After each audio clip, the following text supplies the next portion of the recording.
Pindamonhangaba. Sabia que minha avó era de Pindamonhangaba? Existe essa cidade de verdade? É de São Paulo. E era pra eu estar agora em Pindamonhangaba, meu filho. Mas depende, Pindamonhangaba é maior que Betim? Não sei, não, acho que é cidade de interior de São Paulo. Pindamonhangaba, moço. Era pra eu falar igual o Chico Bento.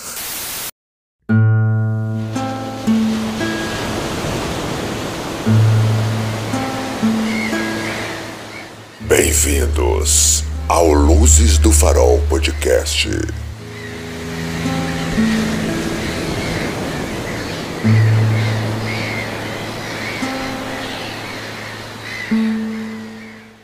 Meu nome é Brian Vincent e esse é o Luzes do Farol, um podcast onde nós falamos sobre crimes reais, filmes, séries, talvez livros e coisas obscuras da internet. E eu sou o Rafael, o co-apresentador desse programa. Bom, basicamente existe um subreddit, uma categoria no Reddit chamada Ask Reddit, que é um lugar onde você faz perguntas, né? Porque, como o próprio nome diz, né? Ask Reddit, você chega lá e faz uma pergunta. Nesse subreddit, ele tem quadros, ele é dividido em quadros como se fosse um programa. E desses quadros, um dos mais famosos é um que começa assim, tipo, você coloca a profissão e aí pergunta qual que é a sua experiência mais, e aí você dá uma característica pra ela. Um exemplo, sei lá, pedreiros, qual é que é a sua experiência mais cansativa? Sei lá, um exemplo que eu criei agora. Seria algo nesse sentido, e aí as pessoas que trabalham nessa profissão respondem a essa pergunta com o relato deles. E aí, eu peguei nesse quadro a pergunta: exploradores de caverna, qual foi a sua experiência mais assustadora ou perigosa? E aí, a gente tem alguns relatos. Então, as minhas fontes são o artigo do Reddit, vai estar na descrição o link. A gente tem 4 relatos. Eu vou ler o primeiro pra vocês, que foi feito por um usuário deletado há 7 anos atrás. E ele começa assim: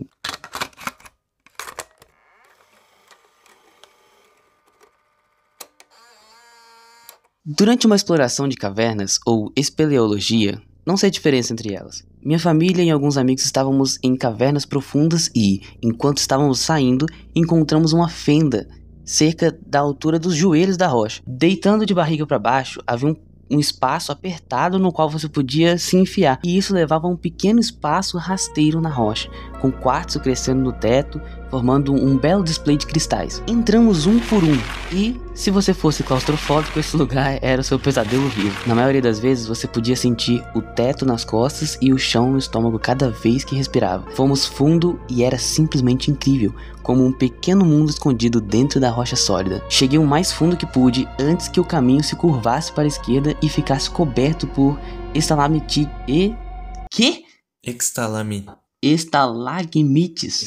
É de cima, né?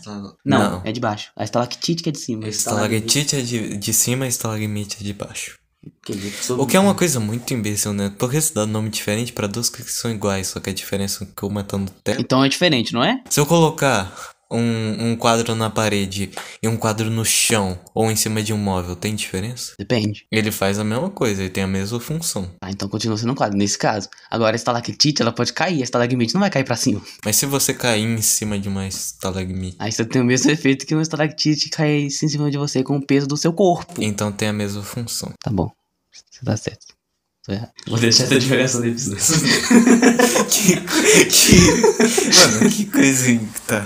Eu vou deixar isso no episódio pros ouvintes verem que nós somos humanos, certo? Cheguei o mais fundo que pude antes que o caminho se curvasse para a esquerda e ficasse coberto por estalagmites e estalactites de sedimento. Todos estavam se divertindo muito quando começamos a sentir alguns pingos de água nas costas. Acontece que estava chovendo lá fora e, com a forma como o espaço se inclinava para baixo antes de se nivelar, esse lugar todo se encheria muito rapidamente com água da chuva e a única maneira de drenar seria pelo caminho que viemos. Começou com pingos antes de se transformar em riachos e começar a se acumular, sendo o mais distante da saída e só podendo rastejar de barriga para baixo com cristais pontiagudos apontados para baixo do teto. Comecei a entrar em pânico aos poucos. Todos saíram o mais rápido que puderam enquanto a água continuava entrando, os riachos crescendo cada vez mais.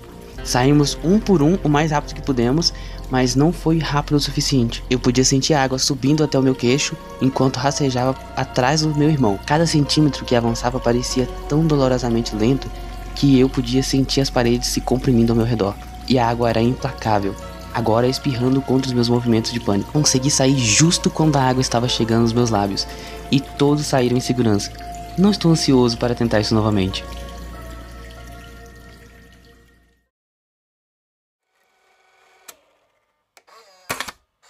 Poxa vida. Cara, eu tava lendo. Como eu tava me concentrando em ler corretamente. Eu não tava prestando atenção no que a história tava dizendo. Eles entraram num buraco que já era no chão. E eles foram se rastejando, sabe? Prometeus, eles foram se rastejando assim, tipo, não tinha espaço mais.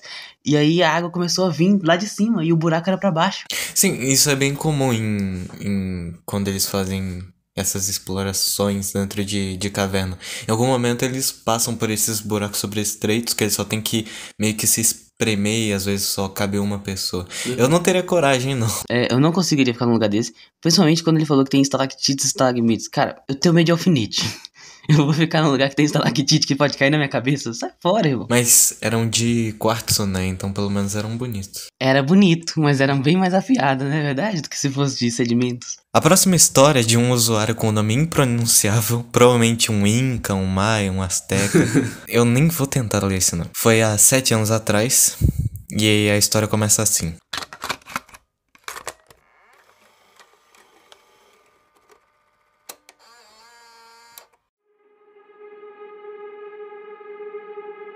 Eu costumo explorar as cavernas com meu pai, que cresceu trabalhando na mineração de urânio, até que a mina de sua família faliu. Ele está bastante acostumado a espaços fechados e a estar debaixo da terra, e foi criado de forma semelhante, embora sem o gás radônio. Já desci em abismos cujo fundo não conseguia ver. Escalei ao longo e sobre um dos maiores rios subterrâneos da América do Norte. Quase fui pego em uma enchente repentina e entrei em uma fenda cujo fundo até hoje não está mapeado e nunca foi alcançado ou documentado por ninguém. Foi de longe a coisa mais assustadora que me aconteceu. Tive que me firmar com os pés, de costas para uma parede e pernas esticadas à frente, os braços de cada lado. Eu estava em um lugar bem tranquilo, cerca de 3 metros abaixo, em uma rocha molhada e lisa. E minha lanterna de cabeça tinha se desligado da bateria em minha mochila, o que significava que só tinha a luz do meu pai olhando para baixo, a 3 metros de altura para enxergar. Ele teve que sair para pegar a corda, e eu não podia realmente ir a lugar algum,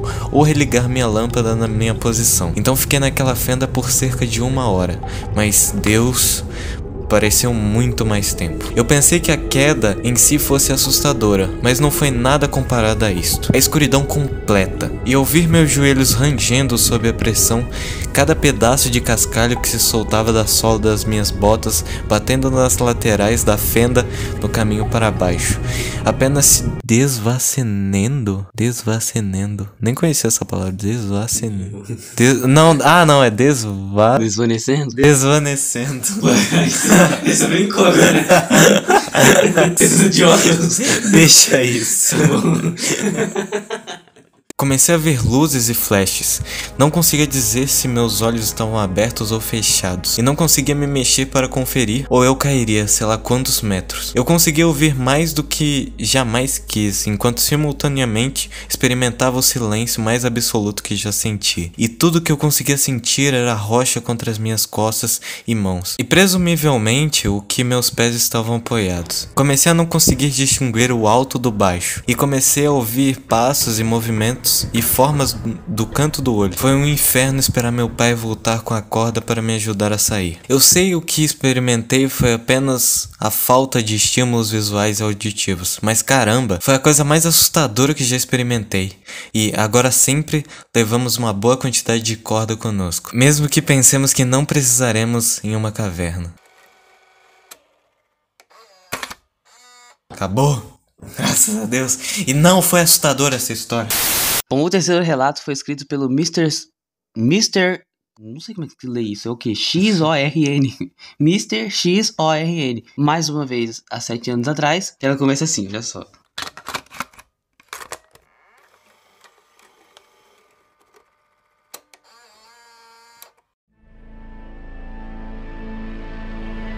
Eu estava explorando, sozinho, em um grande cemitério antigo nos arredores de uma pequena cidade em Israel. Esses eram túmulos cananeus com milhares de anos de idade. Muitos na região permaneceram não escavados. Então, A área em que eu estava parecia uma colina baixa, enorme, cheia de pequenas covas marcando onde esses túmulos estavam. Então, eu estava vagando por esses túmulos de eixo que foram escavados profundamente no solo e depois se ramificaram com diferentes pontos esculpidos na rocha para os membros da família serem colocados. Alguns dos túmulos estavam abertos ao ar e bastante profundos. Eu cheguei um pouco perto demais da borda e caí dentro. Caí talvez uns 3 metros e fiquei preso lá embaixo. Foi uma queda vertical e os lados eram de pedra solta e entulho. O meio do dia em Israel, no verão. Eu não tinha água e meu serviço de celular estava morto, já que eu estava lá embaixo no solo. Lembro-me de ficar lá, olhando para cima através desse buraco no chão com o sol ardente, assim me percebendo o quão silencioso estava. Foi uma sensação horrível, preso em uma sepultura antiga, como se estivesse experimentando o mesmo silêncio que existia ali para sempre e agora eu fazia parte dele, ou algum tipo de pensamento profundo assim. De qualquer forma, tentei sair às pressas, mas os lados estavam muito erodidos e continuavam desmoronando quando eu tentava me içar para fora. Eu estava realmente assustado com a possibilidade de derrubar uma parede inteira desse túmulo e me tornar o enterro mais recente em alguns milhares de anos. Enfim, fiquei preso por talvez 15 minutos no máximo, antes de me alavancar segurando em algumas raízes e me apoiando em partes mais estáveis da pedra. A sensação de sair de lá foi tão aliviante, pessoal. Eu raramente compartilho essa história porque foi muito tolo. Não foi uma caverna, mas ainda uma história bem assustadora de ficar preso em um buraco. Explorei muitos lugares depois disso, mas sempre muito mais preparado do que eu estava naquele dia. Nem mesmo havia dito a ninguém para onde estava indo quando saí de casa. Não acho que seria sábio dizer o local específico, mas se alguém estiver realmente interessado em mais detalhes sobre o que eu estava fazendo, por que e onde, fique à vontade para mandar uma mensagem. Nossa, cara, muito legal fazer isso quando eu era criança. Próximo. Eu achava que valia mais a pena essa história. Não, prometi demais, na verdade. Oh, que bosta de episódio. Não acredito que isso aqui vai ser o fim. Não, isso não é o fim, né? É o fim. Não, pega uma história realmente boa de último... caverna com um monstro, com uma... Tá ligado? Com um bicho gigante, mas uma história curta, entendeu? Vamos para o último relato. Ele é um pouquinho maior, então eu espero que ele seja a valia desse episódio. Espero de verdade. Também é por um usuário deletado do Reddit, postado há 7 anos atrás. O link das fontes vai estar na descrição para caso você queira ver lá os outros relatos. Tem vários outros lá, mas como a gente não vai mais pegar esse negócio, a gente não vai mais tirar os profits daqui, você pode ir lá ver, tudo certo, é de graça.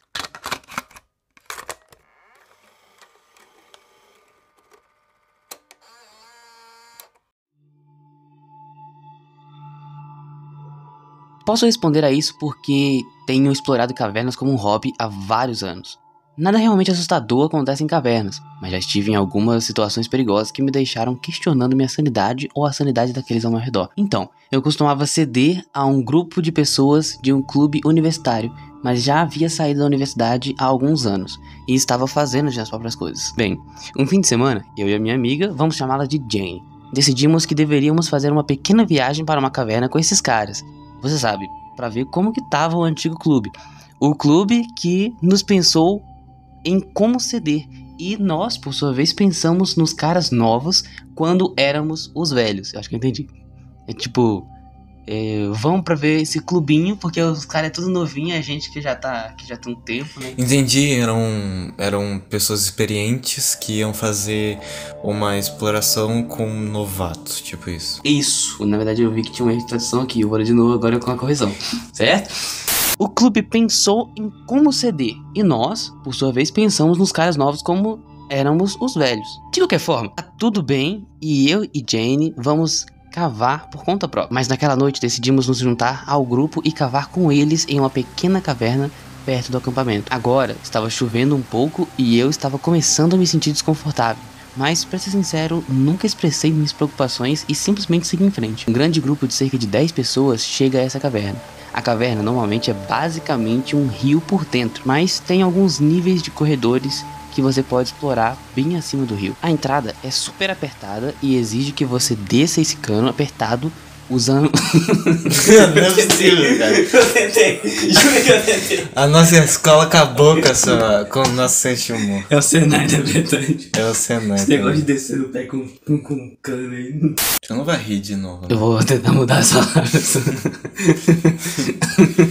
A entrada é super estreita e exige que você desça esse mastro apertado usando os pés para sentir os pontos de apoio. Não há como ver o que está abaixo de você e basicamente, se você perder o equilíbrio, haverá uma queda feia de cerca de 3 metros.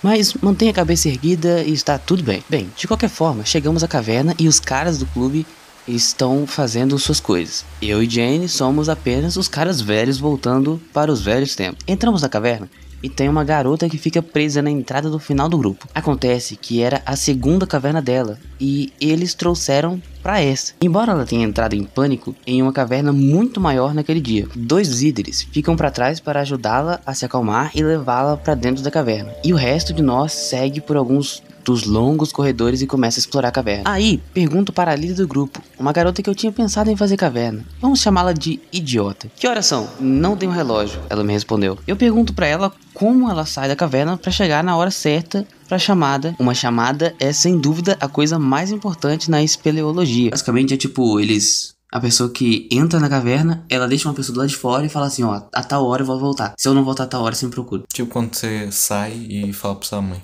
Tipo, quando eu saio, eu mando a localização pra você. Tipo, ó, tô indo ali, se tal dia eu não tiver de volta, chama a polícia. Façam isso, tá, gente? Vocês vão pra um lugar muito longe que vocês não conhecem, manda a localização pra uma pessoa que você confia.